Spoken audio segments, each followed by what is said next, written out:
পর্যায়ে আপনাদের সামনে বক্তব্য রাখছেন বাংলাদেশ লেবার পার্টি নারায়ণগঞ্জ মহানগরীর সংগ্রামী সভাপতি জনাব আব্দুর রহমান। জনাব আব্দুর রহমান ভাই এখন আপনাদের সামনে বক্তব্য রাখছেন।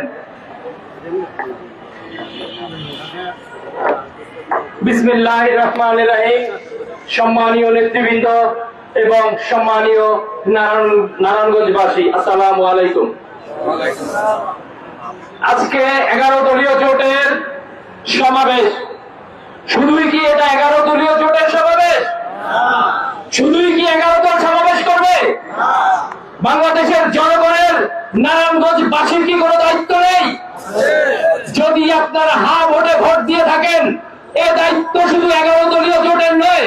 11 দলীয় জোটকে আপনারা দায়িত্ব দিয়েছেন জনগণের পক্ষে কথা বলে কিনা সেটা দেখার জন্য। আপনারা দেখেন 11 দলীয় জোট জনগণের পক্ষে কথা বলছে কি বলছে না। দায়িত্ব আপনাদের আজকে এই সমাবেশে অংশগ্রহণ করার, এটা আমার দায়িত্ব নয়।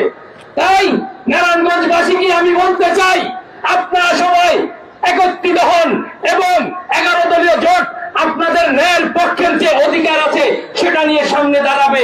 এই সামনে দাঁড়ালে আপনাদেরকে ঐক্যবদ্ধ হয়ে সামনে আসতে হবে। ধন্যবাদ সবাইকে। আসসালামু আলাইকুম ওয়া রাহমাতুল্লাহ।